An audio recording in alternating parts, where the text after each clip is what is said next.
और auto board भी है, वो मेरा ख्याल है पाँव के इशारे से भी खुल जाता है। हाँ जी, फुट सेंसर भी है। वो कई बार यूज भी किया है मैंने, जब ऑफिस वगैरह जा रहा हूँ तो कोई फाइल्स वगैरह ज्यादा पकड़ी हो तो I always use it as well, तो यूजेबल है। मैरिड हैं आप? मैं मैरिड हूँ। तो मैरिड बात से आदमी को इशारों पे चलने की आदत होती है तो आपको लिए वो इजी रहा होगा। अस्सलामुअलैकुम पार्क व्हीलर्स, मेरा नाम है सुनील मंजर और park wheel user review series के एक और एपिसोड के साथ आपकी खिदमत में हाजिर हूँ। आज हम जिस गाड़ी का यूजर रिव्यू कर रहे हैं ये है प्रोटॉन X70। इससे पहले भी हम X70 का रिव्यू कर चुके हैं, लेकिन कई लोगों का एतराज़ ये था कि शायद उसमें प्रोडक्ट के बारे में इतनी बात नहीं हुई थी, या वो बायस था, या उसमें कोई उनको इश्यूज थे, तो हमने कहा इसको दोबारा कर लेते हैं एक दफ़ा। मेरे साथ उमर साहब मौजूद हैं। उमर साहब क्या हाल है आपके? ठीक ठाक है? वालेकुम अस्सलाम, मैं बिल्कुल ठीक ठाक, अल्लाह का शुक्र। उमर साहब ये हमें बताइए कि हमारे यूजर्स के लिए कि आपका जो परचेज डिसीजन था हम वो समझने की कोशिश करते हैं, तो आपने गाड़ी बुक कराई थी? जी बिल्कुल, मैंने गाड़ी बुक कराई थी मोमेंटम ऑटोमोबाइल से, और मैंने बुक कराई थी जब ये लॉन्च हुई है दिसंबर में, बिल्कुल 18 दिसंबर को मैंने ये बुक कराई थी। और ये आपको कब मिली गाड़ी? ये गाड़ी मुझे मिली है मई में मिली है, बस ईद उल फितर के एक दिन पहले। ठीक है, सो आपने नवंबर में बुक कराई। और ये कौन से वाला वेरिएंट? इसमें दो आते हैं, एक फ्रंट व्हील और एक ऑल व्हील। जी, ये प्रीमियम वेरिएंट है, इसमें फ्रंट व्हील है और इसकी जो प्राइस जो है वो 5390 है। अगर आप अपनी गाड़ी बेचना चाहते हैं तो पार्क व्हील्स पर अभी ऐड लगाएं। डे लाइट में पिक्चर्स लें, ऐड पर गाड़ी की मुनासिब कीमत रखें, गाड़ी की मुकम्मल तफसील लिखें और एक्टिव फोन नंबर देकर ऐड पोस्ट कर दें। क्विक ऑफर के लिए अपना ऐड फीचर करवाएं और 40 लाख जेन्युइन खरीदारों तक रसाई हासिल करें। 5390, ठीक है। अच्छा, अब हम अपने यूजर के लिए हमेशा परचेज डिसीजन समझने की कोशिश करते हैं। जी। तो आपने जब ये गाड़ी ली तो उस टाइम पे पाकिस्तान में SUVs की बारिश हो रही थी। ये है MG है, आपके पास ग्लोरी 580 थी, then you had a choice of Sportage और टूसॉन। जी। तो आपने इन सारों में से इनको कंपेयर किया था, नहीं किया था, कि आपने कहा यार मुझे लेनी प्रोटॉन X70 है, तो क्या आपका डिसीजन किस तरह चला? जी, असल में जब ये हमारे प्राइम मिनिस्टर साहब को मलेशियन प्राइम मिनिस्टर ने दी थी तो मुझे तब I came to know about this car. ठीक है। तो उसको मैंने काफ़ी रिसर्च किया, इसके फीचर्स फंक्शन वगैरह ढूंढे। सही है। तो आई वाज रियली इम्प्रेस्ड। तो मेरे बड़े भाई हैं, उनको मैंने बताया तो उन्होंने मुझे कहा कि भाई जो पाकिस्तान में गाड़ी आती है ना उनके सारे फीचर स्ट्रिप डाउन हो जाते हैं। सही है। तो आई डोंट थिंक कि हमें ना बिल्कुल एग्जैक्टली यही गाड़ी पाकिस्तान में इंट्रोड्यूस होगी। सही है। तो उसके बाद मेरा ज़रा मूड चेंज हो गया। मैंने फिर टूसॉन देखी, टूसॉन का लॉन्च जिस दिन हुई है उससे अगले दिन सुबह ही मेरे उसकी बुकिंग बंद हो गई और थोड़ी सी प्राइस भी इंक्रीज हो गई। फिर उसके बाद MG थी, MG मुझे बहुत अच्छी लगी, पर MG में जो एक तो हाई ऑक्टेन का जो था इशू वो मेरे लिए, जैसे मैंने भी आपको बताया कि मेरा लॉन्ग रूट पे काफ़ी आना जाना होता है, इंफोटेनमेंट सिस्टम चलता है, सब लोगों के लिए आई डोंट थिंक इतनी प्रॉब्लम बनी। फॉर मी आई प्रेफर के मुझे फिजिकल बटन्स हो। ठीक है। तो फिर ये एक दो रीज़न थी। उसके बाद मीन टाइम मैं डिसीजन ही ले रहा था, तो ये दोबारा जब मुझे इसकी लॉन्च डेट का पता चला तो मैंने दोबारा से सर्च की, मलेशियन की वेबसाइट पे जाके देखा, यूट्यूब चैनल्स पे काफ़ी इसको मैंने रिसर्च की, पढ़ा। सही है। तो फिर मुझे पता चला CB यूनिट्स आ रहे हैं, तो मैंने कहा CB यूनिट्स में तो डेफिनेटली ये जो उसके हैं फीचर्स वगैरह स्ट्रिप डाउन नहीं करेंगे। ठीक है। तो मैंने फिर हमने डिसाइड किया कि हम वी विल गो फॉर अपना प्रोटॉन X70। और आपने स्पोर्टेज को कंसीडर नहीं किया? स्पोर्टेज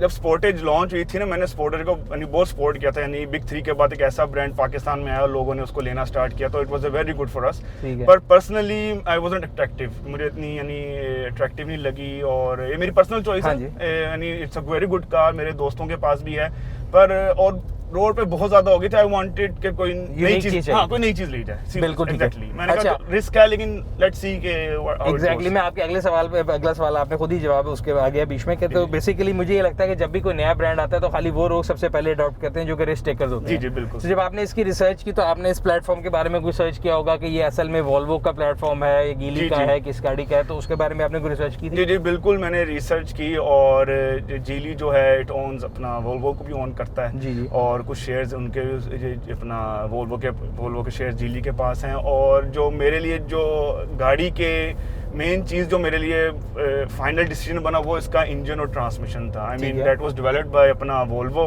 और वोल्वो का बहुत पायदार और गुड नेम है इसमें अपना इंजन बनाने में और ट्रांसमिशन बनाने में। तो आपको वो कॉन्फिडेंस?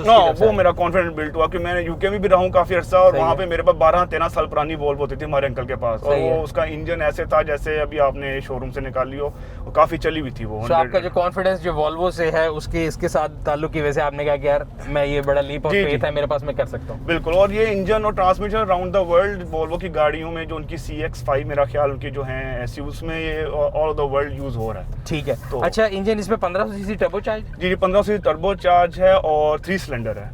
ठीक है। अच्छा, अब आपने पहले अपनी बात में बताया था कि MG जो है आपने इसलिए नहीं ली कि उसमें फ्यूल क्वालिटी का इशू था। जी जी। तो इसमें भी फ्यूल क्वालिटी का वो इशू नहीं है, बिकॉज टर्बो इंजन जितने भी होते हैं उनको अच्छा फ्यूल चाहिए होता है, वरना उनमें नॉकिंग वगैरह आ जाती है, as oppose to naturally aspirated engine जो कि आपके 200 में या स्पोर्टेज में आता है। तो वो तो दोनों गाड़ियों के लिए इंजन में अगर देखा जाए तो उतना ही नहीं, वो दोनों एक लिहाज से वो जी जी, आप बिल्कुल सही कह रहे हैं। जब ये लॉन्च हुई थी तो इसका 50,000 किलोमीटर फ्रॉम कराची टू मेरा ख्याल है नॉर्दर्न साइड पे पूरा एक गाड़ी का इन्होंने ट्रायल किए थे। इसमें 3-4 गाड़ियाँ लेके गए थे और मेन मकसद उनका ये था कि जहाँ जहाँ से पेट्रोल डलवाना पड़ेगा दे विल अपना रीफिल करवाएंगे। तो इसने बड़ा कॉन्फिडेंस बूस्ट किया। उसका प्रोटॉन के पेज पे स्पेशलिस्ट एक वीडियो बनाई हुई उन्होंने, उसमें बनाया। और फिर अभी मैंने जब गाड़ी ली है, पहले दिन बंदा शौक में हाई ऑक्टेन डलवाता है, उसके बाद मैंने हाई ऑक्टेन, अभी मेरी तकरीबन क्वार्टर टैंक रह गया था, तो मैंने उसके बाद मैंने रेगुलर डलवाया। रेगुलर डलवाने का अब मैं रेगुलर डलवा रहा हूँ, यानी और बिल्कुल कोई इशू नहीं, नहीं कोई इशू नहीं। और कंपनी जो है वो रिकमेंडेशन में कहती तो नहीं कि आपको इसमें हाई ऑक्टेन डलवाना है, कल को आप आ जाएं तो ये वारंटी वॉइड हो जाएगी और ये फुल उन्होंने खुद कहा है कि उन्होंने जो मोमेंटम मोटर्स के ओनर उन्होंने खुद कहा कि सर ये हमने इसको ऐसी जगह से पेट्रोल डलवाया जहाँ पे गाँव और एक पंप सा लगा हुआ है जो होते हैं बिल्कुल वीरान एरिया में, तो आप बेफिक्र होकर fuel quality is not an issue. Fuel quality is not. ठीक है। अच्छा, अगर हम इस गाड़ी की ऑप्शंस की बात करें तो कौन सी ऐसी चीज ऑप्शन है, बिकॉज मैं फिर वही बात करूंगा जो 4-5 कंपैरेटर्स है जिनको आपने कंपेयर किया, तो आपको क्या लगता है कि कौन सी ऑप्शन इसमें ज्यादा यूनिक थी या जिन्हें आपको अट्रैक्ट किया कि यही ऑप्शन मुझे इसमें बहुत अच्छी लगी? देखिए, पुश स्टार्ट सब में है, पैनोरामिक रूफ भी सब में है, क्रूज कंट्रोल भी सब में है, तो डिस्टिंग्विश फीचर जिससे आपको लगा कि यार ये सबसे डिफरेंट लगती है इस लिहाज से? एक तो जिस तरह आपने कहा फिजिकल ये बटन जो है, मुझे भी पर्सनली, मैं पुराने ख्यालात का मालिक हूँ, मुझे फिजिकल बटन ज्यादा अच्छे लगते हैं। इसका ओवरऑल जो डैशबोर्ड का ये है मुझे बिल्कुल पोर्श कायान से जो इंस्पायर्ड लगता है वैसे। तो आपके ख्याल से कौन कौन से जो इसके फीचर्स हैं जो आपको ज्यादा अच्छे लगे?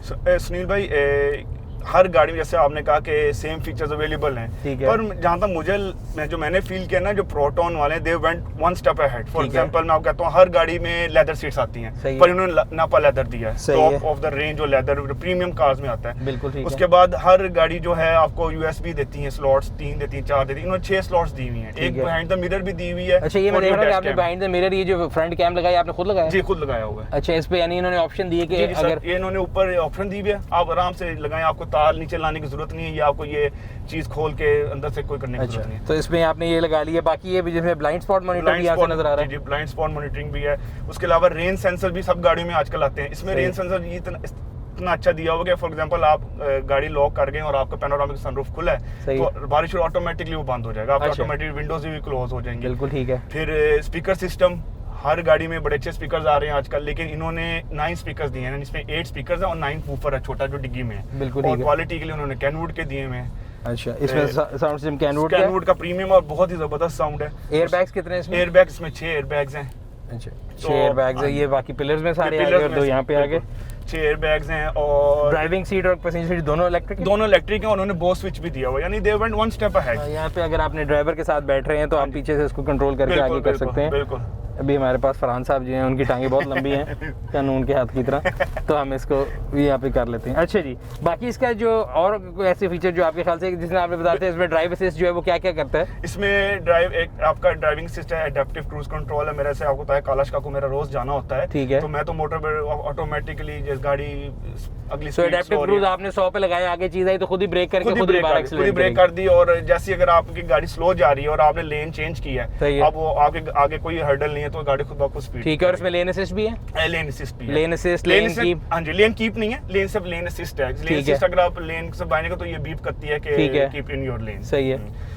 और बाकी गाड़ियों में गियर भी होता है, पर इसमें इलेक्ट्रॉनिक शिफ्ट गियर दिया हुआ है उन्होंने, वायर शिफ्ट गियर, तो बिल्कुल BMW स्टाइल और बहुत जबरदस्त। जो इसका गियर बॉक्स है वो कितने स्पीड है वैसे? ये 7 DCT स्पीड है। DCT है, तो डुअल क्लच ट्रांसमिशन है। DCT वैसे जनरली परफॉर्मेंस वाइज तो अच्छी होता है, लेकिन जब मेंटेनेंस की बारी आती है तो they're very expensive to maintain, इसलिए उनका जरा ध्यान रखना पड़ता है। जी बिल्कुल ऐसे ही है। और ये वेट ड्यूल क्लच है, उन्होंने उसकी भी काफी गारंटी दी हुई है आपको। 1,50,000 किलोमीटर मिल रही है और 5 ओवरऑल गाड़ी जो प्रोडक्ट है उसकी कितनी वारंटी है? और अब गाड़ी की 150 है, इसमें मेरा ख्याल 150 का 3 इयर्स और 4 इयर्स? 5 इयर्स। अच्छा, ये मेरा ख्याल है एक इंडस्ट्री नॉर्म को उन्होंने ब्रेक किया। पहले पाकिस्तान में 3 साल या मैक्सिमम 4 साल की वारंटी थी, अब 1.5 लाख या 5 साल जो बेट एवर कम्स ऑन। अब मेरी पिछली गाड़ी थी वो मैंने मुश्किल से 1.5 लाख चलाई थी पिछले 5 सालों में। सही है। तो मेरे लिए बहुत आइडियल है हाँ ये। नहीं 1.5 लाख तो बड़ी माइलेज है, 5 साल 30,000 साल की, इससे ज्यादा गाड़ी कहाँ चलती है अगर आपको बहुत ज्यादा हाईवे पे जाना ना हो। बिल्कुल। तो मेरा ख्याल इससे ज्यादा नहीं चलती। बिल्कुल। अच्छा, इसका क्लाइमेट कंट्रोल डुअल जोन है? क्लाइमेट कंट्रोल डुअल जोन है, और फिर they went one further ahead, उन्होंने आईओन का दिया हुआ जिसके अंदर आपका ये जो फिल्टर लगा हुआ है N90, उसको आप 2 स्पीड्स में है। फॉर एग्जांपल आप जा रहे होते हैं, कोई मिट्टी की इसमें अपना धुएं की स्मेल जब अंदर आ जाती है, आप उसको बस फॉर लाइक आईओन फिल्टर ऑन करेंगे तो ऑटोमेटिकली सारी फिल्टर आउट हो जाएगी। और अपेरेंटली कंपनी क्लेम करती है कि 94 to 95% ये एयर क्लीन करती है। अच्छा, ये पीछे जो है यहाँ भी एसी के वेंट जी है? बिल्कुल सर, यहाँ पे भी एसी के वेंट्स हैं, और ये पीछे कंट्रोल भी दोनों वेंट्स उन्होंने दिए हुए हैं। और इधर भी एयर क्लीनर लिखा, तो इधर भी जो जा रहा है वो जी सर, यहाँ से सारा सिस्टम फिल्टर आउट होगा। ठीक है, इसके आर्मरेस्ट के अंदर से जा रहा है। जी और आर्मरेस्ट के अंदर भी यूएसबी कनेक्टिविटी है, ये डाटा वाली यूएसबी कनेक्टिविटी है, बाकी जो है वो चार्जिंग वाली है। अच्छा, यहाँ पे अगर हम डैशबोर्ड कंसोल पे आ जाएं, एक इको का फंक्शन है, स्पोर्ट्स, तो दो बेसिकली 3 ड्राइविंग मोड हो गए, इको, स्पोर्ट्स एंड नॉर्मल। बिल्कुल सर, ऐसे इको स्पोर्ट्स। ये डाउन हिल असिस्ट आ गया, पार्किंग सेंसर आ गए, ऑटो ब्रेक होल्ड आ गया, traction of and electronic parking brake. ये लिवर की जो शेप है वो बड़ी मजे की है, बड़ा डिफरेंट किस्म का है, बहुत जबरदस्त है। मैंने इससे पहले मेरे पास एक टाइम पर टोयोटा प्रियस होती थी। सही है। तो it reminds me of that as well. हां, उसका गियर भी थोड़ा डिफरेंट था। देन मैंने रिसर्च किया तो पता चला कि इवन के बीमर्स में भी आजकल इस तरह के। अच्छा, अगर हम इसके इंफोटेनमेंट सिस्टम की बात करें तो इसके अंदर कनेक्टिविटी कैसी है, वॉइस क्वालिटी कैसी है, और दूसरा इसमें एप्पल कार प्ले या एंड्रॉइड ऑटो वगैरह है? जी सुनील भाई देखें, मेरा बिलीव है नथिंग इज परफेक्ट। ठीक है, इस गाड़ी के अंदर जो चीज़ सबसे ज़्यादा लैग कर रही है, जो हम यूज़र ने भी, जो हम इनके पास एक गाड़ी हम फील कर रहे हैं, वो ये है कि इसके अंदर एक तो नेविगेशन नहीं है अभी, एंड्रॉइड ऑटो भी नहीं है, एप्पल कार प्ले भी नहीं है। ठीक है, इजी कनेक्ट के ऑप्शन, इजी कनेक्ट है, लेकिन वो कभी चलता है कभी नहीं चलता, और यकीन करें मैंने अभी तक कभी इसको चला के भी अच्छा, मैंने क्योंकि प्रोटॉन सागा का जो रिव्यू किया है अभी, उसमें मैंने इजी कनेक्ट जो है मैंने गाड़ी काफ़ी इस्तेमाल की, 2-2.5 हज़ार किलोमीटर चलाई, तो उसमें अपना पूरा फ़ोन मिरर हो जाता है और आप अपना गूगल मैप्स जो यूज़ कर सकते हैं। बट अगेन आपकी बात सही है कि अगर इजी कनेक्शन दे देते हैं कि इजी कनेक्ट के अलावा वो भी वायरलेस होता है, वायरलेसली हो जाता है, ज़्यादा बेहतर है। और उसमें आपका फ़ोन हर वक्त ऑन रहता है। मैं तो यहाँ पे जगह सी बनी हुई है, इसके ऊपर फ़ोन रख के, यानी मोर देन इनफ। बिल्कुल। और इसके जो ये इन्फॉर्मेशन क्लस्टर है, ये आपको क्या क्या इन्फॉर्मेशन दे रहा है? ये इन्फॉर्मेशन क्लस्टर में आपकी एक तो हीट आती है कि आपके बॉडी अपना गाड़ी के इंजन का टेम्परेचर आ गया, गाड़ी का टेम्परेचर, पेट्रोल का आ गया, फिर उसके बाद आपको जैसे गाड़ी टायर्स का टेम्परेचर बताता है, टायर्स का प्रेशर बताता है। तो ये बेसिकली एलईडी स्ट्रिप है पूरी, एलईडी स्ट्रिप है पूरी। और जबरदस्त बात ये है कि इसके अंदर एलईडी सॉरी एलसीडी है। एलसीडी अगर हम इसको इको मोड पे लेके जाएंगे तो उसके अंदर हो जाएगा, स्पोर्ट्स पे रेड हो जाएगा। इन्होंने ये अगेन एक फर्दर अहेड चीज दी है कि फील के लिए कि अगर आप किसी और मोड में चला रहे हैं तो यू कैन फील इट कि आप you are enjoying that mode. बिल्कुल ठीक। और इसके पैनोरामिक रूफ की जो साइज है वो भी मेरा ख्याल है बड़ा अच्छा है। जी सुनील भाई, जब यकीन करें जब ये लॉन्च हुई तो ना किया कि जो मेरे दोस्त यार वो दे वर लाफिंग, यार इतनी छोटी सी इसको पैनोरामिक सनरूफ कहना है, पर मैंने तो अल्लाह का शुक्र किया कि छोटी है, क्योंकि यहाँ पे हमारे मुल्क में इतनी हीट होती है और उसकी वजह से गाड़ी काफी गर्म रहती है। सही है। तो मेरे लिए तो ये बहुत अच्छी पैनोरामिक आइडियल पैनोरामिक सनरूफ है। At the end of the day कोई ब्रांड अच्छा बुरा नहीं होता, आपकी पर्सनल प्रेफरेंस होती है, पर्सनल यूजेज होती है, आपको कैसे आपके लिए वो कैसे बेस्ट होता है। इसकी फ्यूल एवरेज जो है वो आपको क्या मिलती है? इसकी fuel average with in city जो कि मेरी तो अभी वैसे ऑलमोस्ट 1000 किलोमीटर चली है, ठीक है, तो मुझे अभी तो सिटी में दे रही है 7-8। सही है, ठीक है। और लॉन्ग रूट पे देती है ये 10-11। पर कुछ मेरे दोस्त यार हैं जिनके पास ये गाड़ी ऑलरेडी है, वो पिछले कई यानी उनको फरवरी में मिल गई थी, मैंने दिसंबर में बुक कराई, मुझे मई में मिली, उनको फरवरी में मिल गई थी, और उनकी यानी माइलेज मुझसे काफ़ी ज़्यादा है। तो वो क्लेम करते हैं कि आफ्टर सम टाइम आपको ये सिटी में एवरेज दे देगी 10 तक दे देगी, और ऑन लॉन्ग रूट 11-12 उसमें 12 तक आराम से देगी, और कुछ लोगों ने 13 भी क्लेम किया। लेकिन सुनिए भाई, at the end of the day driving habit पे ड्राइविंग हैबिट डिपेंड करता है। वो किसी ने सवाल किया था, मैं जब स्पोर्ट्स मोड ऑन करता हूं तो नेक्स्ट बार में दोबारा दबाना पड़ता है, यानी एक बंदा चला ही इसको स्पोर्ट्स मोड पे रहे, देन यू वोंट एक्सपेक्ट के यार आपको बिल्कुल ठीक है। अच्छा, जो इसकी सीट की कुशनिंग है वो कैसी है? वेलकमिंग है कि आपको थोड़ा अनईजी करती है अगर खास तौर पे लॉन्ग ट्रिप पे जाएं? नहीं बहुत जबरदस्त कुशनिंग है, साथ में लंबार सपोर्ट भी दिया हुआ है, सही है, तो उसको भी बहुत हेल्प करता है। और पीछे जो मेरा ख्याल है फ्लैट है, और पीछे बैठने के लिए भी मेरा ख्याल है 3 लोग आराम से बैठ सकते हैं। अगर आपने सामान रखना है आप उसको जो बैक सीट्स को नीचे कर सकते हैं, बड़ा सामान भी रख सकते हैं, जबरदस्त यानी। और ऑटो बोर्ड भी है, वो मेरा ख्याल है पाँव के इशारे से भी खुल जाता है। हाँ जी, फुट सेंसर भी है, वो कई बार यूज भी किया है मैंने, जब ऑफिस वगैरह जा रहा हूँ तो कोई फाइल्स वगैरह ज्यादा पकड़ी हो तो I always use it as well, तो यूजेबल है। और इसका जो मैरिड है आप? मैं मैरिड हूँ। तो मैरिड वैसे आदमी को शहरों पे जाने की आदत होती है तो आपको लिए वो इजी रहा होगा। वो बड़ी मजे की बात है। इसके अंदर आप ना वॉइस भी चेंज कर सकते हैं। इसके जो अपना सॉरी मैं बताना भूल गया, इसके अंदर एक असिस्टेंट दी हुई उन्होंने, हाई प्रोटॉन कह के, आप उससे कोई भी काम वगैरह कर सकते हैं। शीशे नीचे करवा सकते हैं, पैनोरामिक सनरूफ ऊपर ओपन करवा सकते हैं। अच्छा, जिस तरह उसमें आई कमांड उसमें भी था, गौरी 580 में था ना फ्रांस?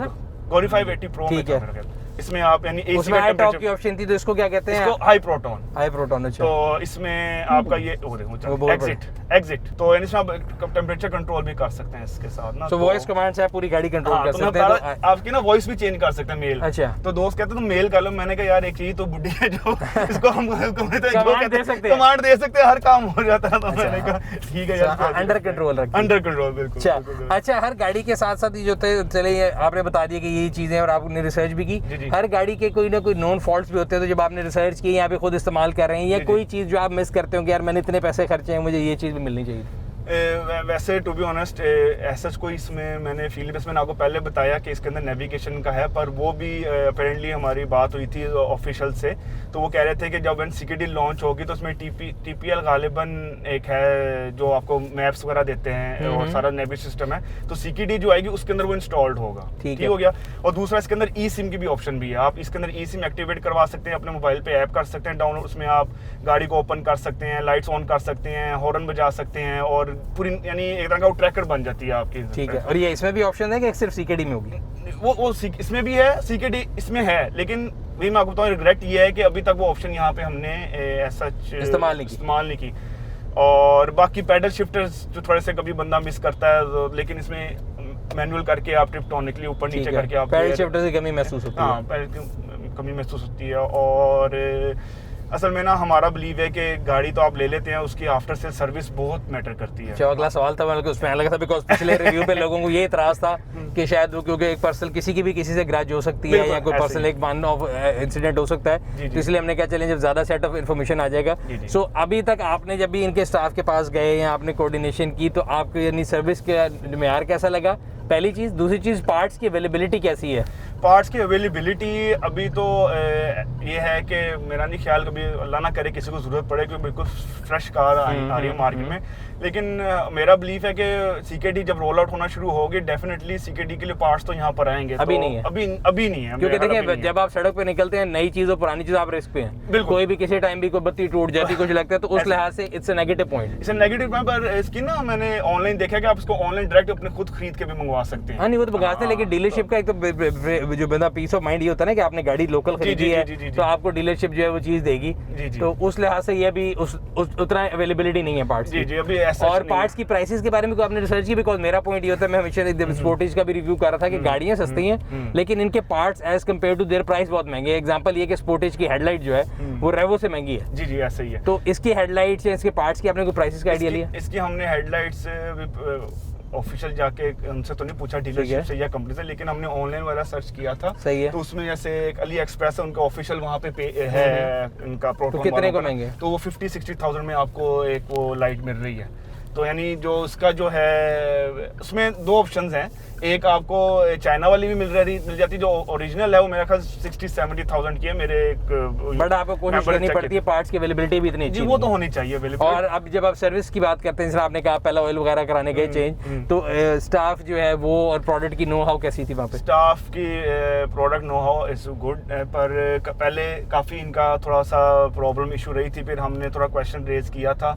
गुड थिंग ये है कि कंपनी जो है ना, जब हम कोई क्वेश्चन वगैरह रेज करते हैं अपने ग्रुप में, जो मैंने आपको बताया प्रोटोन X70 क्लब बनाया हुआ है ग्रुप हमने, उसमें से हम जब भी कोई क्वेश्चन वगैरह रेज करते हैं तो ये दे लिसन टू अस। ठीक है, जैसे ऑयल का अच्छी बात है, यानी कि मेरा ख्याल है कंपनी आपकी बात सुन रही है, सुनती है, दे लिसन टू अस। अभी ऑयल का मसला था, फिर उन्होंने ऑयल का कुछ कई जगहों पे ऑयल जो है ज़्यादा चार्ज हुआ था। अब उन्होंने इतनी अच्छी ऑप्शन दी है कि आप मार्केट में जाएं, जो ऑयल का जो आपको बताएंगे रिकमेंडेड ग्रेड है, बिल्कुल वो आप लेके आएँ और डीलरशिप पे चेंज करवा लें। अब आपकी मर्जी है 5,000 का लें, 10,000 का लें, 21,000 का लें, 22,000 का लें, उसके बाद जो मैंने ऑयल फिल्टर जो था वो 2000 रुपीज़ का था, सही है। और सर्विस चार्ज उन्होंने कोई मुझसे ठीक है। कोई- अच्छा, आपने इसकी जो वो कराई है सर्विस वगैरह, उसके चार्जेस आपने बताया नॉर्मल है, आपने गाड़ी रजिस्टर करा ली? रजिस्टर करवा ली है। सुना था शुरू में रजिस्ट्रेशन के जो नए वेरिएंट्स आते हैं उनका इशू, तो आपको कोई इशू तो नहीं हुआ? हुआ मुझे अच्छा। इशू हुआ, थोड़ा सा इनका इशू चल रहा था एक साइज में ना, मुझे वो एक साइज में मैं बताता हूँ बेसिकली होता क्या रूल जी, है जी। कि जब भी आप कोई कंपनी नया सीबी जो नया कोई भी एसकेयू जिसको बोलते हैं स्टॉक जी, के जी, जी, यूनिट, जी, यानी जी। कोई भी नई प्रोडक्ट लॉन्च करती है तो उनको जाके एक साइज में उसका लेटर वगैरह जमा कराना होता जी, है टू गेट देमसेल्फ रजिस्टर्ड एक जी, साइज। जी। तो ये और भी कंपनियों के साथ हुआ है, एमजी का भी शुरू में था, तो मेरा ख्याल है अब तो रिजॉल्व हो गया। हाँ जी, अब रिजॉल्व हो गया। आज ही मैंने नंबर प्लेट लगवाई तो है। आपके मेरा क्या वो चार्जेस आए इसके? मेरे इसके हैं 1,37,000 लाहौर से रजिस्टर लाहौर से रजिस्टर कर, और आप फाइलर हैं? फाइलर है, यस। और इसका सालाना टोकन की 1500 सीसी है, तो वो तो मेरा ख्याल है बड़ा नॉर्मल होगा। मैंने दोस्तों यारों से पूछा तो कहते हैं कि 9-10 हज़ार ठीक है, सालाना। एक ने 8 to 9,000 उन्होंने बताया था। ठीक है। सो व्यूअर्स, ये था आज के रिव्यू। अगर आप भी प्रोटॉन X70 के वेरिएंट्स को कंपेयर करना चाहते हैं जिसमें CKD, CBU या फ्रंट व्हील या ऑल व्हील ड्राइव वेरिएंट है, तो आप पाक व्हील्स के न्यू कार सेक्शन पे जाएं। अगर अभी तक आपने हमारी ऐप को डाउनलोड नहीं किया तो एंड्रॉइड पे और iOS पे हमारी ऐप मौजूद है, उसको डाउनलोड करें। न्यू कार सेक्शन में जाके आप इस गाड़ी के डिफरेंट ऑप्शंस को कंपेयर भी कर सकते हैं और हमारे ऑन रोड प्राइस कैलकुलेटर को यूज़ करते हुए अपने शहर के अंदर विद रजिस्ट्रेशन इस गाड़ी की कॉस्ट भी दे सकते हैं। ये था आज का रिव्यू। अगर आपको पसंद आया लाइक करें, कमेंट सेक्शन में अपने राय से आगाह करते रहा करें। अगर अभी तक आपने हमारे यूट्यूब चैनल को सब्सक्राइब नहीं किया, सब्सक्राइब करें, बेल आइकॉन पर क्लिक करें ताकि आपको और आने वाली इन वीडियो के बारे में नोटिफिकेशन मिलता रहे। आपसे अगले रिव्यू में फिर मुलाकात होगी, तब तक अपना और अपने गिरदुनवाकलों का ख्याल रखिएगा। शुक्रिया। क्या आप गाड़ी बेचना चाहते हैं बगैर किसी परेशानी के? parkwheels.com लाया sell it for me service. हमारी माहिर टीम आपके डोर स्टेप पे आपकी गाड़ी की मुकम्मल तफसीलात और फोटोज हासिल करके parkwheels.com पे प्रोफेशनल एड पोस्ट करेगी, जिसे लाखों खरीदारों के सामने भरपूर तरीके से नुमाया किया जाएगा। और सिर्फ यही नहीं, खरीदारों की कॉल्स, ऑफर्स, विजिट्स और उनसे नेगोशिएशन से लेके पेमेंट ट्रांसफर तक की तमाम जिम्मेदारी हमारी टीम पूरी करेगी। तो इंतजार किस चीज का है? बस parkwheels.com विजिट करके sell it for me service को सिलेक्ट करें और गाड़ी बेचने की फिक्र से हो जाएं आजाद। गाड़ी की डील्स ओनली ऑन पाक व्हील्स।